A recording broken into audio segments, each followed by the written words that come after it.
On paper, being a digital nomad is something that is fun, it's exciting, it's full of adventures.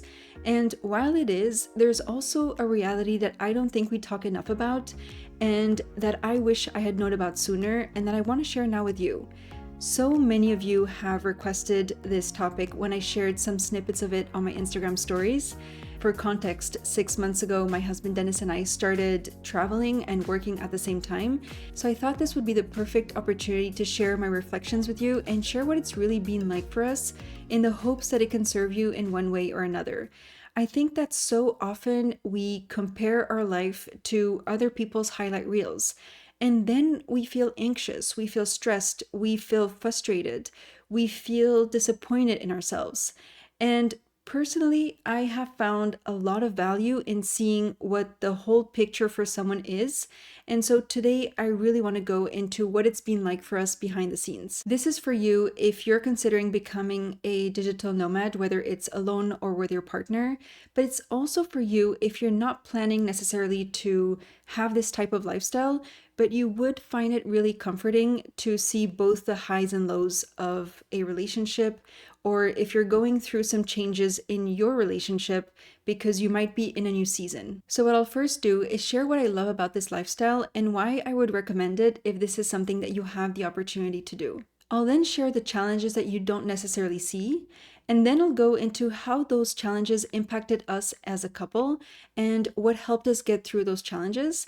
And towards the end, I'll share main lessons that I'm taking away from this experience and that I would honestly share with anyone who is going through some sort of change in their life and in their relationship. Of course, in between, I will share some really practical things to consider if you're becoming a digital nomad or want to become one. So I'll share really practical things that have helped us better navigate this lifestyle. And as always, I'll leave timestamps below so that you can easily go back to these different sections anytime. By the way, welcome or welcome back. I'm Alex, a certified life and relationship coach and the face behind Toolbox for Love.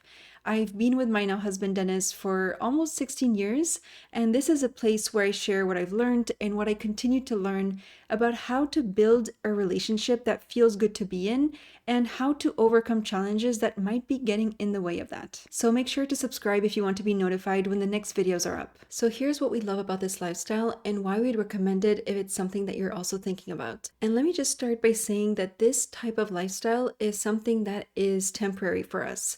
We are planning to at some point settle, and that might even be next year. And so I think that knowing that this is very temporary for us makes us want to explore a bunch of different places and makes us want to make the most out of every single location that we go to. And so you'll understand what I really mean when I go into the challenges. But we're basically moving quite a lot, again, because we know it is so temporary. And we're also aware that this is a privilege. It's such a privilege to be able to have this freedom and afford this type of life. Just 3 years ago, we would have never imagined this would be possible for us because we just didn't have that freedom. Now, the first thing we really love is that we have done quite a few years of long distance in the past. And so this is just so nice to see first how far we've come. It's so nice to just be able to spend so much time together.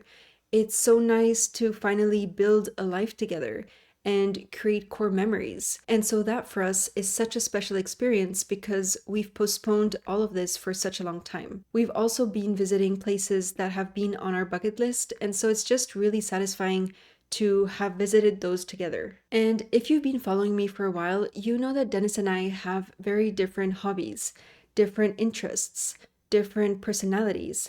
And so being around each other quite a lot has helped us discover new hobbies that we enjoy doing as a couple, like, for example, hiking.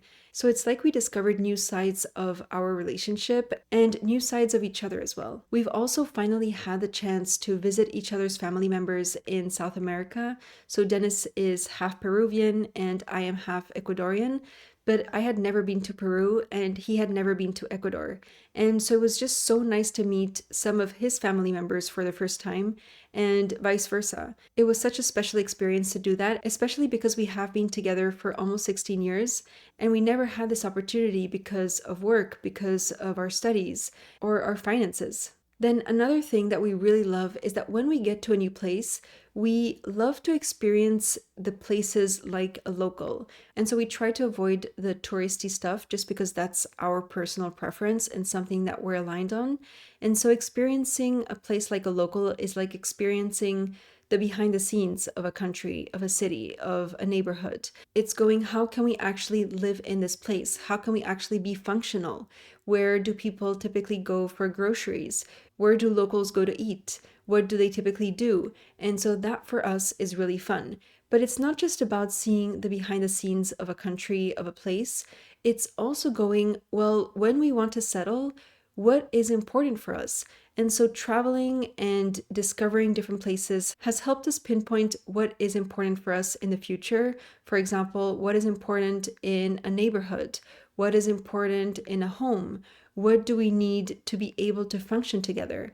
You know, we've only lived together for like 3 years out of the almost 16 that we've been together. And so everything is like information for the future, what our preferences are, what we love, what we don't love.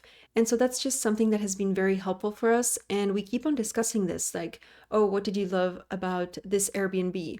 Or what did you really love about this neighborhood? And so we're kind of accumulating all of these things so that in the future we can make better decisions when we decide to settle and have our own place. And the last point is that although we ran into quite a few challenges that I'll get to in a minute, we actually got better at being a digital nomad, as if we were developing some muscles over time. We've learned how to, for example, trust each other better. We've learned how to trust ourselves and our intuition. We've grown our confidence in how we handle, for example, unexpected things. We're better at making decisions. We handle conflict even better than before. And I've personally grown my self confidence throughout this whole process by seeing how much my body and mind are capable of and noticing what my strengths are. I typically focus more on what I'm not good at, what I haven't yet achieved, my weaknesses, and I know that this wouldn't have come from the comfort of my home. I think that it's definitely through the challenges that I've noticed some strengths that I didn't know I had. And so growing my self-confidence in this area of my life has helped me feel more confident in my business and in other aspects of my life. Now, let me get into the challenges that we've experienced and that I've never really shared. This will be a longer section, so bear with me, but every single point is something that I wish I had known about sooner getting into this, and that to me feels important to share with someone who wants to live this lifestyle or who wants to see the behind the scenes of what it's really like for a couple going through a transition in their life. And just to make sure that I'm not leaving anything out, I will just look at my phone from time to time. That's where I have my notes. The first big challenge is how much planning and organization went into making this happen. It's not just let's travel. We had to figure out what we were going to take with us, for example, how to make it as portable as possible so that we can still be efficient wherever we are. It was also, for example, what material I needed to film my YouTube videos and how to be able to set up my studio in less than 30 minutes so that I can just be productive as soon as we got to a new place. It was also figuring things out like our insurances. Just to give you an example, in the past, we had our insurance that covered us for hikes up to, I think it was like 3,000 meters. Well, when we were in Peru, we did a few hikes that were above 4,000 meters. And so those are things that we really needed to think about beforehand and read all of the fine print of these insurance policies that we had and make sure that it covered us in every single scenario that we were going to put ourselves in. Then it was also figuring out like maximum length of stay in one place, making sure that we were operating within the rules of the country we were visiting. And so all of that does take a lot of mental space and time before traveling. But if you don't have every single destination planned out in detail beforehand, then it also takes up quite a lot of mental space and time while you're traveling. And so that was our experience, constantly juggling between traveling, and figuring out our next steps. And the time you spend doing that is time that you could be spending doing other things. At first, the process was really exciting because we just couldn't wait to travel. We couldn't wait to look at our next steps and plan our next steps. But at some point, it just did become exhausting and it felt like a second job. It was a lot of logistics. We knew it would take time, but we didn't know the extent of it. And later on, I'll share what helped us make the planning process much more efficient and enjoyable. Another challenge that came up for us is that when we started to think about even becoming digital nomads, we started noticing some fears coming up, like what if we actually don't like it? What if we actually should be settling like most people around us are doing? What if we end up experiencing more issues in our relationship? So it's like this part of us was really excited to get into this new lifestyle, and part of us was really fearful. And that's normal when there's uncertainty and you don't have all the answers. But then we also noticed other fears, like what if we should postpone having kids? And that's because of the amount of people that told us, you're doing so great for traveling now before you have kids, because once you have kids, it will just be impossible. And so, if I'm honest, we started wondering why we would even want to change this lifestyle if it was going to take away our freedom, especially since we love our life. We love how our relationship is right now. And if you'd like me to do a separate video on like the fears of having kids and the thoughts that are coming up as we're even thinking about when we'd be ready, let me know in the comments below. And not only is it the fear of losing freedom, but it's also the fear of like, my biological clock is ticking. And so if we do want to have kids, we can't postpone it forever. I'm sure we could argue that there are people that still travel while having kids. And while I'm pretty sure that could be one thing that we could do, I'm not sure we would want to do it because I, as a kid, traveled quite a lot and moved from one place to another. It had its benefits, and I think the benefits in my case definitely outweigh the negatives, but the negatives are still there. There are still things that I don't think I would want my kids to go through and to experience. And so that's something that I'm just really mindful of. Yes, we could be traveling with kids in the future, and we could still, I don't know, be digital nomads with kids, but we agreed that for now, that's not what we would want for our kids. And so we've personally been feeling torn between this timeline that is real and also wanting to enjoy the moment. And so one thing that has been really helpful throughout our whole relationship and continues to be really helpful now is to tune in with ourselves and go, what do we want? We've often done things differently than what society would say are the normal steps of a relationship. For example, we got engaged after 10 years. We then waited another 3 to get married. We did years of long distance. We didn't have a big wedding. And so there are a lot of things that we've done that weren't, let's say, the norm. And so this has been another one of those moments where we've needed to check in with ourselves and reduce the external noise on how we should be doing things, on what the normal, most logical step is. And that's something that I would recommend anyone to do. Sometimes it's definitely easier said than done, depending on what you're hearing and who is giving you the advice and who is telling you what you should be doing. But I think this is such a great reminder that there is no right way to do things. There's no one way to do things. Every single couple is different, is unique, does things at their own pace. And that for us is such a helpful reminder as we go through life. The next challenge is that with our idea of how we wanted our digital nomad to look like, meaning traveling often from one place to another, we've often felt really exhausted. For context, we've stayed like maximum 2 weeks in one location, and sometimes it was like 3-4 days, and sometimes maybe 12 to 24 hours. We've also had some 20 to 40 hour days going from one place to another. Then add to that a change of time zones. You get to a place and you still have to figure out a bunch of stuff. And that exhaustion here and there is one thing, but when you repeat that often, it does take a toll on your mental and physical health.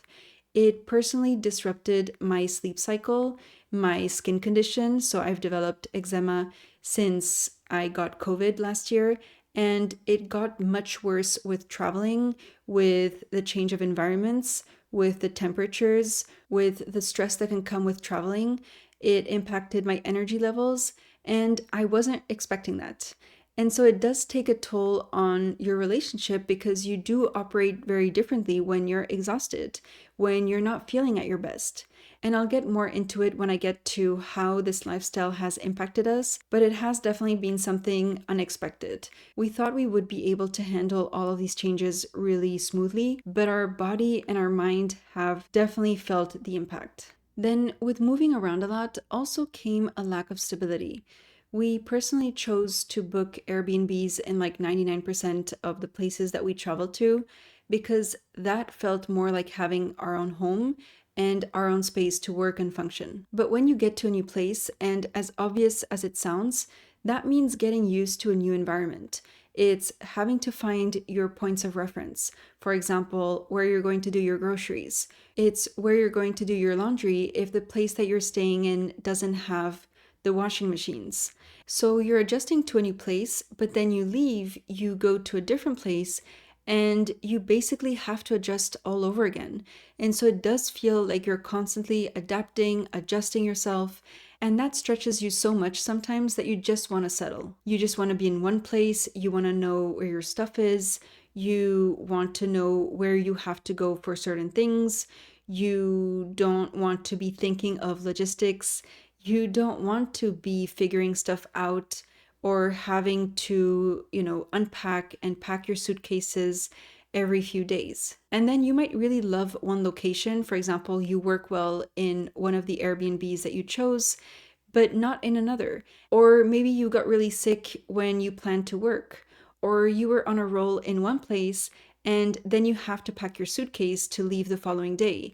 And so that has been our experience. It's been that, let's say, constant adjusting and then feeling tired of that process. Then, when you have the freedom to travel anywhere and you share with people that you don't necessarily know where you're going to be living next month, the common response is, wow, that is so exciting. Yes, it is, but it also comes with anxiety. It's we don't know where we'll be next month because there is that freedom, but it's also we don't know where we're going to be next month. And so that's stressful. And so the process of figuring out our next steps came with something called decision fatigue, when you have to make a ton of decisions in a certain time frame, when you have to make big decisions like where are we going to be spending our time? Where are we going to be working? What are we going to do? How are we going to juggle between work and traveling and, let's say, leisure or other stuff that we want to do? How do we choose a place that we can be productive in if we decided to work in that specific place? And when we were making these decisions, it wasn't just like, all right, let's decide on this or that. Sometimes you have different preferences, different opinions on where you want to go and what you want to do. And so you do have to spend time reaching agreements with the other person if you're traveling with your partner. And so that whole thing sometimes did feel like a second job. I remember really vividly being, during a week where we wanted to get stuff done and work. And so we'd work during the day, and sometimes our whole evenings during that week were spent planning and organizing and anticipating our next steps. Plus, you add, canceled or delayed flights, a change of plan, a change of bookings. And so sometimes it was just a lot to figure out, much more than we had thought. And you have to be disciplined. You both need to be invested in the planning process. That's something that I think if we didn't have, it wouldn't have worked this well. And so you both want to be invested in the process so that you don't create resentment if, let's say, one does more, or if maybe you procrastinated on something and you missed a good deal. And so the more we did this, the less we actually wanted to do it. We were just at some point really fed up of the whole planning process. We've often had to remind ourselves of how lucky and grateful we are to be living this lifestyle, because you tend to forget that when you're in it. And just as a reminder, our freedom personally came with the anxiety because we decided to travel often. we decided to not have every single step figured out from the start. Then, what added to that instability was sometimes a lack of comfort in some places. For example, you might have unstable Wi Fi and you have to get stuff done for work. Or when you get to a city and locals tell you to be extra vigilant because there are safety concerns. Or when you get to an Airbnb and you notice details like some things might not be clean, and so it doesn't make you feel like home. Or you need to rearrange some furniture to be able to work efficiently. Or there's a lot of noise in the neighborhood that you're staying in, and so it disrupts certain tasks that you have to do for work. For example, I was filming a YouTube video and it took me like 6 or 7 hours just to film it because I always had to cut as soon as there were dogs barking, kids in the street, fireworks, even during the day. And so I couldn't be efficient with the filming process, which then postponed other tasks that I also had to do. Or it was also the lack of healthcare facilities in certain places. For example, when we were in Peru, we stayed a few nights in Cusco before going to Machu Picchu. And the last day that we were in Cusco, I got really bad food poisoning, but I didn't notice it until like 2, 3 a.m. in the morning.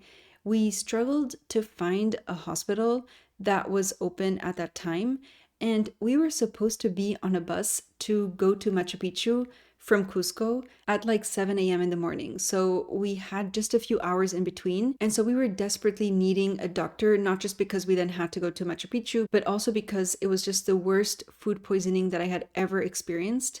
We were lucky enough to find one place, but it was really scary in the moment, and you lose a lot of energy in those situations. Then, on the topic of lack of stability, I've personally felt a lack of stability because of my lack of routine. To give you an example of what I mean, I usually go on solo walks almost every single day, but in some locations, it's just been unsafe or inconvenient. And so, for about like 5 months, I've only been on 2 solo walks. The thing is that a solo walk for me is a way to decompress. It's a way to help me process my thoughts. It's a way to think about work stuff in a very creative way. It's a way for me to just take a break from everything. And it's a way for me to recharge really quickly. And so, not having that go to activity that I typically had and that I knew worked for me physically burned me out. In my mind, I was like, it's not that big of a deal. It's temporary. I can, push through and get through it. But actually, I did not have that outlet to release tension, to feel grounded. So I noticed that I was starting to get sick much more often. I started to have gut issues again. I had just healed my gut with the help of someone that I really fully trust. And then I started to have issues again. And so that was really frustrating. Plus, a bunch of other things that I noticed that weren't usually normal for me. And so that affected my mental health. I was feeling low and anxious really often. And although I have the tools to navigate things like that, I think the situation was just so new and so fast paced that I didn't notice it with time.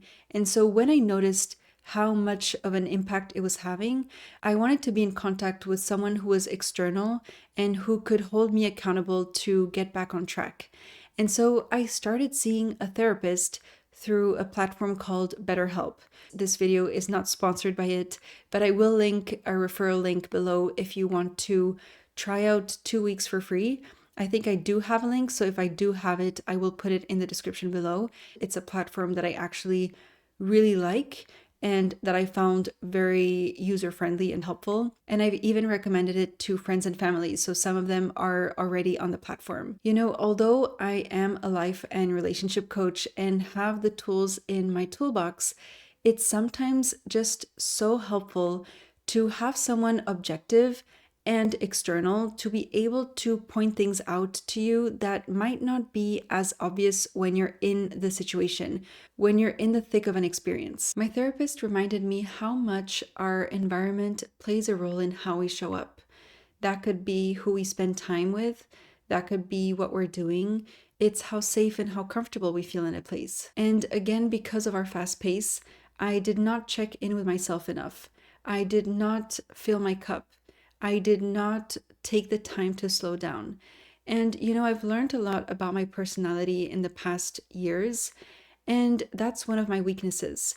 It is still something that I'm actively working on, especially depending on the season of my life. It's being able to check in with myself more often rather than waiting for me to burn out. So I knew that this was a time where I could really use the external help on top of having Dennis's support, of course, especially because there has been a lot of things that have been draining me and that have been uncertain, that have been new, that have created instability as much as the experience that we're experiencing is amazing, is fun, is full of adventures and all of that, but it has taken away more energy than I thought. And so now I am in a good place. I did about 3 months of therapy and I'm now taking a break from it. And this whole thing really confirmed a belief that I have that time alone isn't enough. It isn't enough to solve an issue. It isn't enough to overcome a challenge. It's what you do with that time that matters. And I could have blamed our lifestyle for how I was doing and go like, I'm not made for this lifestyle, or this is just too intense, or I don't know, it's Dennis's fault because maybe he wanted to travel to, I don't know, different places in a certain month. Whatever it was, I could have definitely been in blaming mode, and I think that's what I would have done in the past. But knowing what I know now, it is so much more empowering and helpful and healthy to look at how I am showing up, what I could improve, what situations were telling me about me. That way I could take accountability and get better at navigating change, better at navigating an uncertain season of my life, better at navigating new challenges. And so if you're struggling with something, you don't have to go through it alone. You get to see how you can best feel supported. You don't have to wait until the last minute to seek support like sometimes I've done. So again, I'll put a link in the description below if you do want to give BetterHelp a try it for free and see if it is the right fit for you. Another challenge that at least came up for us because we wanted to explore a ton of different places and wanted to make the most out of every single place was to balance between being a tourist and working. It was drawing that line between leisure and business. We haven't always been the best at finding that balance, especially in the beginning. We used to have this FOMO, so this fear of missing out, when we had planned to, for example, work in one location, but also wanted to explore the place and do certain activities because maybe we had the energy to do it, we really wanted to do it, and we knew that we had limited time there. So on one side we had the FOMO, and on the other there was guilt.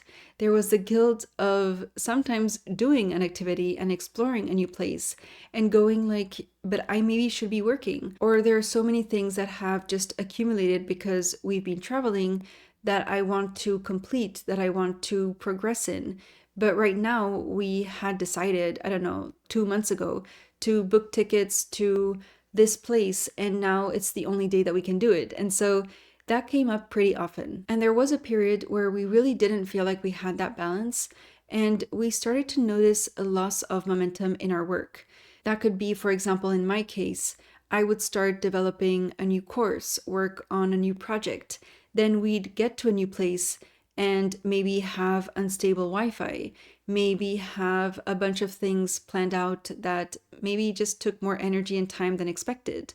And so I put quite a few stuff on hold, and that created for me a lot of anxiety and stress and just overall disappointment and frustration and guilt for not going through with stuff. Plus, it was hard to be consistent on social media. And so that came with a ton of guilt. Like, I want to be showing up, I want to be connecting with you guys, I want to create content and just be really present. But I don't have either the time or the energy, the attention, the focus, whatever it is, let's say that I used as an excuse. Sometimes it was really that. It was just a lot of traveling that didn't allow me the mental space and also just the actual space to be present on the platforms that I'm usually present on. And so the question that I've had to ask myself more often that I would recommend you to ask yourself as well is, how can I do my work in a way that fits my current lifestyle, my current schedule, my current plans? And with that, what are my priorities? What are my non negotiable tasks? What are, for example, the minimum things that I absolutely need to achieve this month or this week or during this day? And so, as much as it was a challenge to find that balance and to keep that momentum, I think it was also really helpful to learn how to work even more efficiently at times, because when you have an hour to work instead of 8, you do things very differently. Yes, it's inconvenient, but sometimes you prioritize the most important things that actually move the needle forward, and you're just much more productive in an hour than you are in 8. It, of course, depends on the task, your situation, how you work, but I've seen that it has helped me prioritize much better. I really had to be mindful of like, how am I working in the best way possible with the little time that I have? And that could be because we're traveling. Maybe in the future it will be because we have kids. Whatever the situation, I think it's really taught us a lot about time management and energy management. And so it's taking that opportunity to go, how can I work better? Because constantly being worried and anxious takes away the joy of the experience. It's hard to be present when you're stressed, and I've definitely felt that at times. I remember being in a national park recently and just feeling so anxious because I had a ton of things that I just wanted to complete that I knew I was not going to be able to finish by the end of the day because we were in this park, no Wi Fi, just no space to work, of course. And I noticed myself getting really anxious, starting to have like a bunch of thoughts racing through my mind, feeling very tense in my body. And I just went like, I want to enjoy this experience. I want to be as present as possible. It's not every day that you get to experience a day like this one. And it wasn't easy, but it was just like noticing it, being able to pause, being able to go, what do I want? I want to enjoy this experience. And so getting myself through it by doing things that took me back to the present. There are so many things I could have done, but in that moment, what I chose to do is some gratitude exercises. I just went into what are the things that I'm grateful for? What are all the things that I'm grateful for today? The more I came up with things, the more it grounded me. And to me, that's important because I don't want to end this season of our life and go, I wasn't fully present. I was constantly thinking about my work stuff or other worries, other things that were on my mind, and I wasn't present in the moments that I actually wanted to cherish. And so it is a muscle to develop to be able to come back to the present when you notice yourself hyper fixating on things that might happen in the future, things that are making you anxious, or maybe you're hyper fixating on things that happened in the past.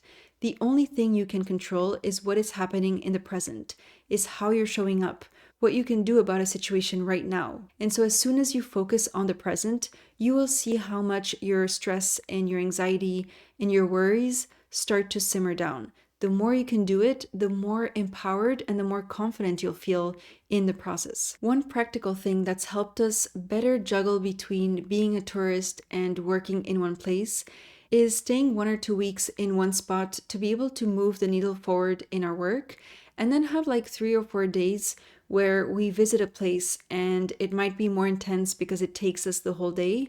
But that for us has really been helpful. It's helped us have more peace of mind overall. And, we can still explore things during our work weeks, but in a less intense way. That way, we don't feel like we're constantly on the move, but we're still making the most out of the places that we visit. And we know when we're going to be able to focus on our work and when we're not. So when it's more like a break, more like a vacation, and it also helps us keep the momentum in our work. And the last big challenge that we've noticed is that as much as Dennis and I would say that we have a strong bond and enjoy each other's company, it's being away from friends and family. Although it was a choice to be away from them, we have missed important milestones. I've missed one of my best friend's wedding. Another one of my best friends gave birth to her second kid. Another one got engaged. And so you miss all of these milestones that you initially wanted to be a part of. And then when it comes to being away from friends and family, as much as you have the technology, it can be hard to stay in touch. It can be hard because of different time zones, because of busy schedules on both ends. And one thing that I've found hard is when you want to share an experience with someone that is important to you, like a friend or a family member, and you know that they are living a totally different life, and so they might not resonate with your experience. They might not resonate with your stories, your struggles, your worries. And so that can be a friend or a family member not resonating with my experience and therefore not being able to maybe understand or support me in the way that I might want to be supported, and vice versa. I might not be able to support someone the best if I'm not living their experience. If I'm trying to support a friend who just had a baby or who is going through another life stage and I've never gone through that life stage. We can be there for each other, but it's just very different when someone truly relates to what you're going through, and that can be really lonely. And I'm also noticing how I'm sure it's the same for some of the people that are closest to me. As much as, again, you can be there for them, it's just a very different thing when you're going through different seasons at different paces through different experiences. One thing I haven't done in this season of our life, but I have in others, is to find a community, even if it's online, that is going through a similar experience than you, so that you can connect, you can exchange, you can share. It has been so enriching in the past to have people who are like minded or who are going through similar challenges and situations as you. Now, switching to how this lifestyle has impacted our relationship, as much as Dennis and I would describe our relationship today as being healthy and stable, this lifestyle has led to two big things. One, we've had less intimacy due to the exhaustion, getting sick, our mind being elsewhere.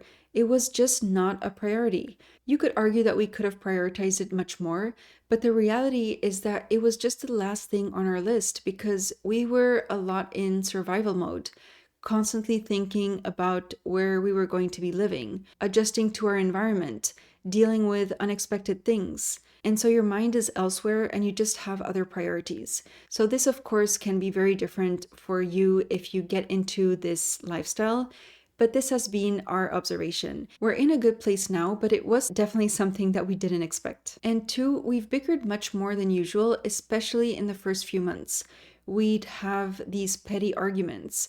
And sometimes it felt like we were just always fighting about small stuff. She's so mad. She's so mad. I'm vlogging because she's so mad. That could be because we wanted to do certain things differently at different paces. We were tired.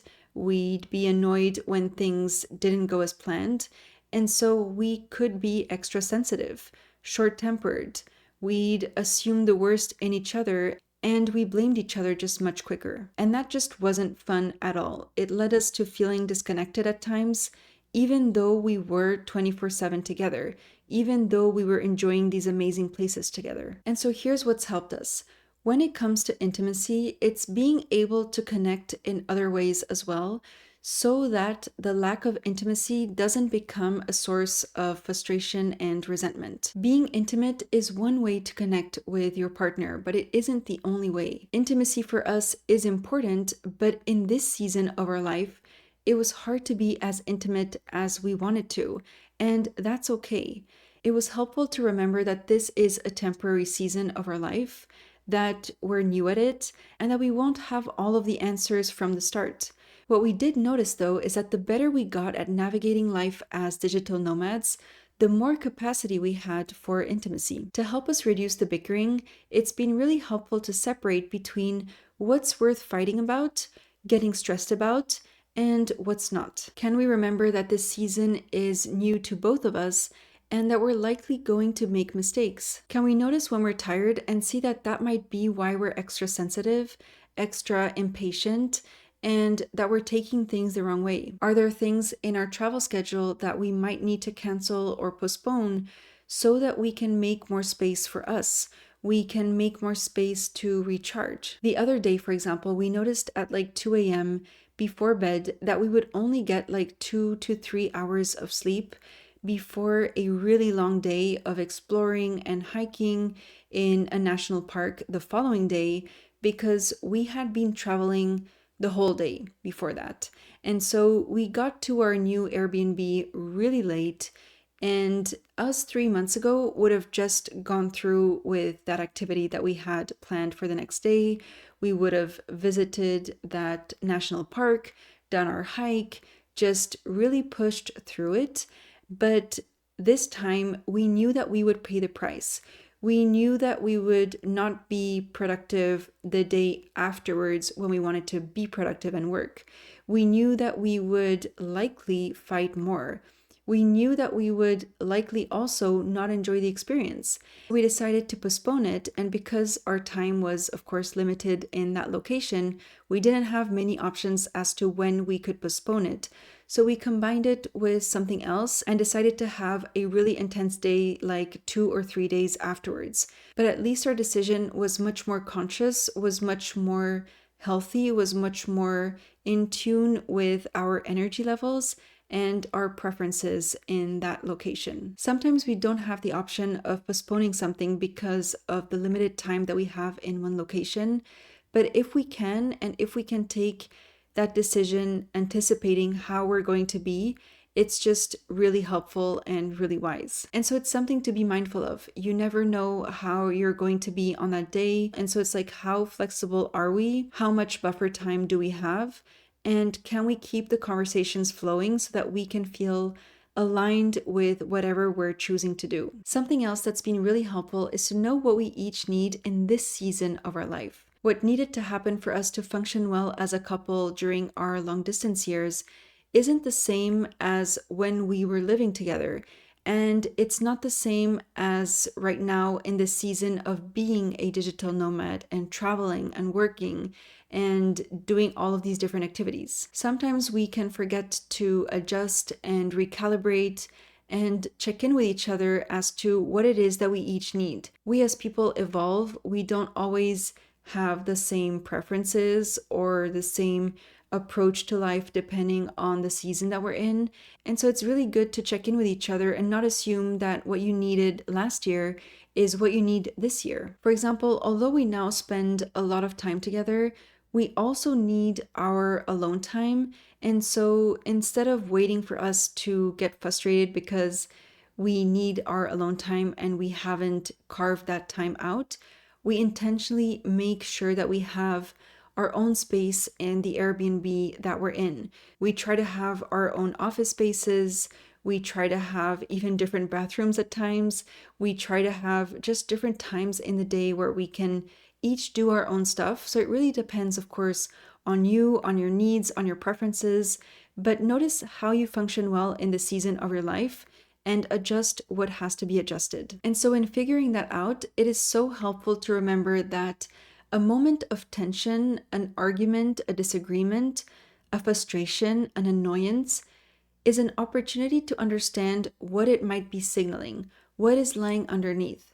Another really important aspect, and something that helped us make the experience more enjoyable from the start, is being aligned with the financial side of things.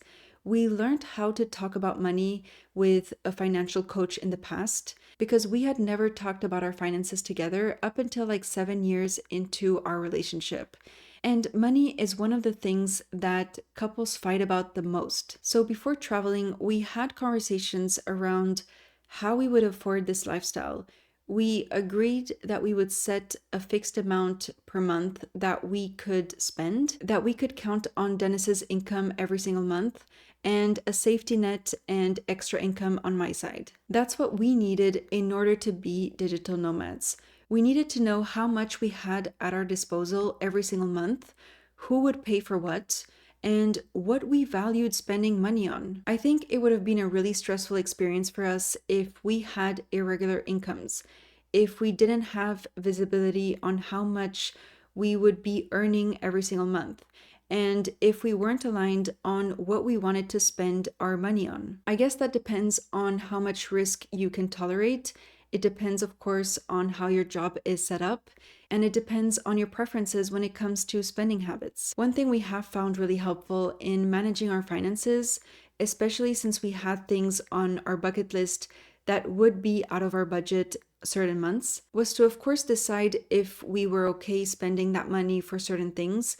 But if we were, it was balancing those out with less expensive things the following month, for example. And so we have had locations that were less expensive, more affordable for us and our budget, and others that were totally out of budget, but we knew that the following month or the former month, we were able to save up. And so that helped us not hold back on certain experiences, still make the most out of it, and not be financially stressed. And the last thing I'll say here before I go into the main lessons that I'm taking away from this experience is that if you can streamline things as much as possible, you can reduce the amount of friction in your day to day and you can be efficient as you travel. For example, for us, it was clarifying what our criteria was when we were looking for places to stay at, so we could each do our own research before getting together to discuss options. Streamlining for us also meant deciding to travel to places that didn't get too cold so that we could better pack. We didn't feel like we were having too much. We felt like we could better manage the amount that we were bringing with us. Streamlining also meant using products that we knew we could find pretty much anywhere in the world, rather than having to figure out the local alternatives when we got to place, or knowing what we each like to eat for breakfast or for dinner, so that wherever we go, we know exactly what we need to buy. Of course, we can take the time to do our groceries and see what there is in every location, but we have like go-to stuff that we buy no matter what. And that way we always know what we can eat, we know what we like to cook. We kind of have this process to just make it more enjoyable and more efficient. It's also cycle syncing. If you've seen one of my last videos, it's adapting our schedule to the phases of my menstrual cycle. And so all of these examples are ways that we've streamlined our days, our weeks, and that's reduced a lot of the decision fatigue that we felt in the beginning, and it's helped us be much more efficient with our time and energy. Now, getting to the main lessons. The first one is the grass isn't greener on the other side. I know people who have settled in one place, who have a stable job, who have a loving relationship, but feel like things are boring. And so they envy the variety that I have. Or they have kids and wished that they had traveled more in the past, and so they envy my freedom. And what's funny is that I sometimes envy them for having stability in their day to day, or for having achieved certain milestones that I haven't yet achieved. Somehow we tend to want what we don't have, and we compare ourselves to the great life that we think others have. And so it's a great reminder, even for myself, to focus on what it is that you want in the season of your life and ask yourself more often, what needs to happen for me to enjoy this season of my life? And if you want to be a digital nomad, knowing why you're wanting this lifestyle, I think is so important. Having this nomad lifestyle won't fix things in your relationship, and it won't solve issues that you might want to escape from. Knowing why you want this lifestyle is one thing, but also know what your idea of being a digital nomad is. For example, do you want to be in one spot for a few months rather than just a few weeks or a few days? What are you okay spending money on? What do you need in order to feel ready? That could be insurances or financial stability or material that you still need. Whatever it is, know what it is that makes you feel more comfortable, that makes you feel safer getting into this. Are you okay with being away from friends and family? And if you're traveling with your partner, how aligned are you in those aspects? Being a digital nomad has tested our relationship in more ways than we thought. I know that if we had done this 10 years ago, we would not have enjoyed it as much and maybe not even survived it, if I'm really honest. That was because at the time, apart from not being financially stable yet, we didn't know how to handle conflict. We didn't know how to communicate about our finances. We weren't the best at bringing up concerns in a constructive way. And so this experience has confirmed that what really determines how healthy your relationship is how effectively you can handle new situations, how aligned you are on what you each want in life, how quickly you can repair after an argument, how well you understand each other's needs despite your differences. It's in the challenging moments that you determine how much you can actually trust each other, how much you can count on the other person to be there for you, how you're functioning as a team, even if you're upset at each other. And it's not just tested our relationship, but it's also tested our work. How efficient can we be? What do we need to prioritize, especially when time to work is limited? What's most important to do when we just have, let's say, 1 or 2 hours to move the needle forward? How do we work best, and what helps us show up at our best? And I guess the last lesson that I'm taking away is that we don't come with a manual that tells us exactly what the right way to do things in our situation is. When you're in a new season of your life, whether it's becoming a digital nomad or having kids, changing careers, you won't have all of the answers. You will sometimes make mistakes. There will be uncertainties. There will be challenges. And it's normal because it's new. But it's also in those moments that you have a chance to understand yourself better, to understand your partner better, to clarify what needs to happen for you to feel like you're navigating this new season as a team and learn to function better together. You can grow so much closer through the good moments, but also the challenging ones if you handle them effectively, meaning without drifting apart over time. And I hope you know that it's okay to reach out for support, whatever that support looks like. When you can go, we have our good moments, we have our challenging ones, but we're handling the challenging ones much better. It is not only satisfying, but it's also how you become more confident in your relationship. All right, I really hope that this has served you in one way or another, and I would love to know in the comments what you have learned from this or what your experience has been if you are or you were a digital nomad. In the meantime, I'll link resources below to support you in building a healthy, loving, and long-term relationship. I really appreciate you for sticking around up until now, and I can't wait to see you in the next video.